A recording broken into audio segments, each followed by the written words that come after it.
మీరు ఇంతకుముందు సార్ చెప్తున్నట్టుగా మొత్తం ప్రభుత్వం చేసిన పని మొత్తాన్ని ఓ సెక్షన్ ఆఫ్ మీడియానో చేసిన క్యాంపెయిన్ డామినేట్ చేసింది అని. సో మళ్ళీ అయినా మీకు ఆ పరిస్థితి ఉంటుంది కదా, ఎలా ఓవర్కమ్ అవుతున్నారు దాన్ని యాజ్ ఎ పార్టీ? అల్టిమేట్లీ ఈ రెండు మనం గమనిస్తే ఫస్ట్ 5 years మనం డివైడ్ అయిన తర్వాత ఫస్ట్ 5 years చంద్రబాబు నాయుడు గారి గవర్నమెంట్, తర్వాత 5 years జగన్మోహన్ రెడ్డి గారి గవర్నమెంట్ అయిపోయింది. మా జగన్మోహన్ రెడ్డి గారి అడ్మినిస్ట్రేషన్ రూలు 5 years చూశారు. తర్వాత ఇంతకుముందు మీ డిస్కషన్లో వచ్చినట్టు అసాధ్యమైన అలవిగాని హామీలు, ముందు పవర్ లేకొస్తే చాలన్నట్టు అటువైపు నుంచి ఇచ్చిన వాటిని ఇంకా రకరకాల కారణాలు ఏమి పని చేసినా, లేదా వాళ్ళంతా జట్టు కట్టడము, ఓట్ ట్రాన్స్ఫర్, రకరకాల రీజన్స్ వల్ల పవర్ లేకొచ్చారు. నవ్వు మాకు వచ్చిన ఈసారి కలిసి వచ్చిన ఇదేంటే 19కు ముందు ఓ హోప్ ఉన్నది జగన్మోహన్ రెడ్డి గారిని చూస్తే. చంద్రబాబు నాయుడు గారితో విసిగిపోయారు. 24 తర్వాత ఓ క్లియర్ కట్ లైన్ డ్రా చేయడానికి బ్లాక్ అండ్ వైట్లో కనిపిస్తుంది. అంటే జగన్మోహన్ రెడ్డి గారి రూల్ ఎట్లుంది, ఎందుకంటే మొన్ననే జరిగింది, అయిపోయింది. ఒక్కసారి 1 yearలోనే 5 ఏళ్లలో ఆయన నిర్మించిన వాటిని డిస్మాంటిల్ చేసి చేయగలగడం, సక్సెస్ఫుల్గా చేసేసి విధ్వంసం చేసి తన స్టైల్ ఆఫ్ ఓల్డ్ దీనికి పోయాడు. సో కళ్ళ ముందు జరిగిపోతున్నవి, అది ఏ వ్యవస్థ అయినా సరే, వాటి వల్ల they started enjoying the benefits either family పరంగా ఆర్ గ్రోత్ పరంగా, స్పెండింగ్ దీని మీద పరంగా, అన్నిటి ఒక్కసారి లాగేసినట్టు అయిపోయింది. సో కళ్ళ ముందు కనిపిస్తుంది మోసం జరిగిందనే తెలుస్తుంది. కాబట్టి ఎన్ని ప్రచారాలు చేసుకున్నా, ఏ రకంగా చేసినా ఖచ్చితంగా it is going to be inevitable అని అనిపిస్తుంది. మీరు ఈ మధ్య చూస్తేనే 1 yearలో ఎక్కడ యాంటీ ఇన్కంబెన్సీ అనేది ఎక్స్ప్రెస్ కాదు.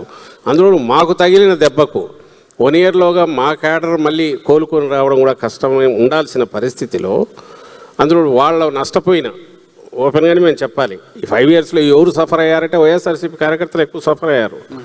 ఎందుకంటే జగన్మోహన్ రెడ్డి గారు ట్రాన్స్పరెన్సీ, జవాబుదారితనము, ప్రజలకు ఆన్సరబుల్గా ఉండాలా, అండ్ మాకు మేము కాళ్ళ కట్టలు కట్టుకొని పొలిటికల్ పార్టీగా మిగిలిన వాళ్ళు చేసినట్టు చేయకుండా ఒక ప్యూర్ ట్రాన్స్పరెంట్ గవర్నెన్స్ ఇవ్వాలనుకొని ఓ సంస్కర్తలాగా చేసిన దానివల్ల సఫర్ ఎవరు ఉన్నాయంటే వైఎస్ఆర్సీపీ కార్యకర్తలు అయ్యారు.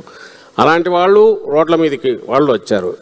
డిస్పైట్ తప్పుడు కేసులు విపరీతంగా పెట్టి వయలెన్స్ కేసులు ఇంత చేసిన జనం మీరు చూస్తున్నారు. ఈ మధ్య వరుసగా ఎరువుల కోసం, యూరియా కోసం రైతులు ఎట్లా వస్తున్నారో, ఇవన్నీ ఎక్కడి నుంచి వస్తున్నాయంటే మోసపోయాం, మమ్మల్ని మోసం చేశాడు, మోసం చేసి మళ్ళీ ఈరోజు దబాయిస్తున్నాడు అనేది ప్రజలందరికీ అర్థమైంది. కాబట్టి it is writing on the wall క్లియర్గా కనపడుతుందని నేను అనుకుంటున్నా. ఎప్పుడు వచ్చినా రావడానికి కావాల్సినంత పూర్తి ఆయన చేతులారా చేసుకుంటున్నాడు. మళ్ళీ వచ్చిన అవకాశాన్ని ఆయన సద్వినియోగం చేసుకోకుండా చంద్రబాబు నాయుడు గారు. అండ్ వీఆర్ రెడీ విత్ మాకున్న ఫస్ట్ టర్మ్లో ప్రాబ్లమ్స్ లేదా ఫేస్ చేసినవి, అలాగే ఎక్కడన్నా హ్యాండిల్ చేయడంలో ఏదైతే కరెక్ట్ చేసుకొని నెక్స్ట్ మరింత దాన్ని ఏమంటారు మెచ్యూర్డ్ దీనిగాను ఇంకో రకంగా, అంటే జస్ట్ ఏదో 5 yearsలోనే మొత్తం చేయాలని కాకుండా ప్రాక్టికల్ ఆచరణాత్మకమైన దీంతో పోవడానికి కూడా జగన్మోహన్ రెడ్డి గారు ప్లాన్ చేసుకోవడానికి రెడీ అయినామని చెప్పి 2-3 క్విక్ క్వశ్చన్స్ తీసుకుంటారు సార్. జగన్మోహన్ రెడ్డి గారి పైన జరిగిన క్యాంపెయిన్ విధ్వంసం, ఆపేస్తాడు, ఇంకేదో క్యాంపెయిన్ జరిగింది కదా.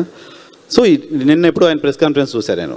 మెడికల్ కాలేజీలు ఎవడన్నా టెండర్లు వేస్తే మేము వచ్చిన తర్వాత రద్దు చేస్తామంటే ఒక వార్నింగ్ తరహాలో ఒక పొలిటికల్ పార్టీకి సంబంధించిన నాయకుడు మాట్లాడడం, మళ్ళీ ఆయన వస్తే తీసేసుకుంటాడు అంటే ఈ ప్రచారానికి బలం చేకూర్చినట్లేదు. ఈ ప్రియారిటీస్కి సంబంధించి అయితే మేమేం దాచాల్సిన అవసరం లేదు. మాకు స్పష్టమైన అవగాహన వార్నింగ్ ఇవ్వడం, బెదిరించడం కాదు. నేనేమంటున్నానంటే ఒక ప్రభుత్వం దాన్ని ప్రైవేట్ చేస్తుంది, దాన్ని హెచ్చరించాలి. ప్రైవేట్ దాన్ని ప్రభుత్వం రోల్ ఖచ్చితంగా కోర్ సెక్టర్స్లో ఉండాలని బలంగా విశ్వసించే నాయకుడు జగన్మోహన్ రెడ్డి గారు, మా పార్టీ వైఎస్ఆర్సీపీ. అది మీకు డెవలప్డ్ కంట్రీస్లోనే తప్పట్లా. సోషల్ సెక్యూరిటీ అనేది, హెల్త్, ఎడ్యుకేషన్ అనేది గవర్నమెంట్ లేకుండా ఎట్లా ఇన్ఈక్వాలిటీ ఉన్న దగ్గర మీ అందరికీ ఆపర్చునిటీస్ రావాలంటే కోర్ సెక్టర్స్ గవర్నమెంట్ ఎంటర్ కాకుండా ఎందుకు ఉంటుంది? దాన్ని నువ్వు తీసుకెళ్ళి ప్రైవేటైజ్ చేస్తుంటే ఓపెన్ వార్నింగ్ ఇస్తాం. ఎవరైనా ప్రైవేట్ దాన్ని గవర్నమెంట్ చేస్తుంటే హెచ్చరిక చేస్తే అదేం తప్ప గవర్నమెంట్ తీసుకుంటుంటే అని అంటున్నావు అనొచ్చు. కానీ ప్రభుత్వం దాన్ని ప్రైవేట్ చేస్తుంటే హెచ్చరిక చేయడం ఓపెన్గానే చేస్తాం. నిజం కూడా అది. అందులో ఈయన కట్టాడు. జస్ట్ కాన్సెప్చువల్ స్టేజ్లో ఉంటే అది నీ ఊహాగానాలబ్బా కష్టం అని ఎవరైనా అనుకోవచ్చు. అది మీ ప్రియారిటీస్. కట్టి మీకు చేతిలో పెడితే 5 మెడికల్ కాలేజీలు నడుస్తున్నాయి, 5 super speciality hospital already running, 2 opening అప్పటికే రెడీగా ఉన్నాయి. మిగిలిన వాటికి ఫండింగ్ అంతా ఏర్పాటు చేస్తే, బిల్డింగ్లు సగం పూర్తి అయితే వాటిని నడపలేమనంటే నువ్వు ఒక పక్క లక్షల కోట్ల అప్పులు చేసి బిల్డింగులు కడతానంటున్నావు. ఇవి కడితే నీకు మెడికల్ హబ్ పూర్తిగా తయారైపోయి మెడికల్ హెల్త్ పరంగా సేఫ్ ఇది వస్తుంది ఎంటైర్ పాపులేషన్ కానీ కళ్ళ ముందు, including middle class, upper middle class, ఎవరికైనా సరే సూపర్ స్పెషాలిటీ సేవలు ఒక పార్లమెంట్ దీంట్లో అందుబాటులో ఉంటాయి. ఆమె కాంపిటీషన్ క్రియేట్ అయితే కార్పొరేట్ సెక్టర్ కూడా రేట్లు తగ్గితే ఎవరు బెనిఫిట్ అయ్యేది? Entire population, not only poor కాదు, అందరూ అవుతారు. సో మిగతా వాళ్ళకు కూడా వార్నింగ్ ఇస్తున్నారు, ఐఏఎస్ ఆఫీసర్లకు వార్నింగ్ ఇస్తున్నారు, ఐపీఎస్లకు వార్నింగ్ ఇస్తున్నారు, ఎస్ఐ దగ్గర నుంచి మొదలుపెట్టి పేరు పెట్టి గుర్తుపెట్టి జరుగుతున్నది కదా. స్టేట్ ని ఎటు తీసుకెళ్తారు? మీరు వచ్చినప్పుడు వాళ్ళకి వార్నింగ్లు ఇచ్చుకుంటూ మీరు గమనిస్తే కేసు ఏదైనా చూడండి, ఎలాంటి కేసులు పెడుతున్నారు. మేము వైఎన్ఆర్ వెళ్ళేసి ఊరి మీద వచ్చి బుగ్గన రాజాయన మన చేశాడు, దానివల్ల మా నాయకుడు మనసు కష్టమైందని రాస్తే ఇమీడియట్ తీసి బొక్కలో పడేస్తున్నారు. బొక్కలో పడేస్తామని ముఖ్యమంత్రి హెచ్చరిస్తున్నారు. ప్రభుత్వాల ప్రకారమే కదా మీరున్నప్పుడు మీ దగ్గర పనిచేస్తున్న ఐఏఎస్లు, ఐపీఎస్లు, ఎస్ఐలు, సిఏలు ఎలా పనిచేస్తున్నారు కదా. ఆ రోజు ఈ రోజు మీరు వార్నింగ్ ఇవ్వాల్సింది పొలిటికల్ పర్సనాలిటీస్ కదా. పొలిటికల్ బాసెస్ ఖచ్చితంగా ఇస్తాము. అట్ ది సేమ్ టైం అఫీషియల్స్లో ఎవరైనా ఉంటే బాబు మీరు పర్మనెంట్ ఉండేవాళ్ళు, మళ్ళీ మేము వస్తాము, వచ్చినప్పుడు ఇది అవుతుంది అనేది అయితే ఖచ్చితంగా వార్నింగ్ ఇవ్వాలి. But at the same time మీరు గమనించాల్సిన చంద్రబాబు నాయుడు గారు ఇంతకంటే ఘోరంగా హెచ్చరికలు చేశారు. మీ అంత చూస్తాను, తోలు తీస్తానని కూడా అన్నారు. మేము ఆయన స్థాయికి పోలా, ఆయన దారిలో పోతున్నారు. మీరు ఆయన దాంట్లో ఏం పోవట్లా. నేను చెప్తున్నాను, ఆఫ్టర్ ఆల్ ఇప్పుడు మీరు ఆడుతున్నప్పుడు గేమ్ రూల్స్ ఆయన డిసైడ్ చేస్తున్నాడు. ఆ గేమ్ రూల్స్ ఆయన డిసైడ్ చేస్తున్నప్పుడు ఆయన ఇట్లా ఆడితే నీకు కూడా తన్నులు పడతాయి, నీకు దెబ్బలు పడతాయి అని అనాల్సి వస్తుంది. ఎందుకు నువ్వు అట్లే కొడుతున్నావు? రైట్.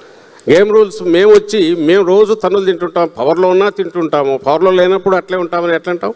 నువ్వు వేసిన విత్తనం అదే చెట్టు అవుతుంది అనేది అందుకే వార్నింగ్ ఇచ్చేది. కాబట్టి దానికి ప్రిపేర్డ్గా ఉండాలి. వద్దు, తగ్గు అని చెప్తున్నాం. మాకు సంబంధించినంత వరకు డెమోక్రసీలో ప్రభుత్వంకు ఎంత ఉందో అధికారులకు అంతే ఉంది, కింది స్థాయి ఉద్యోగికి అంతే బాధ్యత ఉంది, అపోజిషన్కి అంతే బాధ్యత ఉంది అనే ఉద్దేశంతోనే మేము బంధనాలు వేసుకుంటా దీనిలాగా పోయి సబ్స్క్రైబ్ అవుతూ ప్రజలే సుప్రీం అనే దాంతో పోయాము. 5 ఇయర్స్లో ఆ మ్యాండేట్ను పూర్తి సద్వినియోగం చేసుకోవాలని ట్రై చేశాము. ఆ ప్రాసెస్ దీనికి సంబంధించినంత ఎక్కడ డీవియేట్ గా రిజల్ట్స్ కూడా కనపడినాయి. ఇప్పుడేమో ఈయన వాటన్నిటిని పాడు చేసి మొత్తం ఇది చేసి politics is a different ball game అన్నట్టు నడుపుతున్నాడు. విచ్ ఈజ్ రాంగ్ అని మేము అంటున్నాం. ఇది కరెక్ట్ స్టాండ్. మీరు కూడా అప్రిషియేట్ చేయాలి, అందరూ అప్రిషియేట్ చేయాలని కోరుకుంటున్నాం.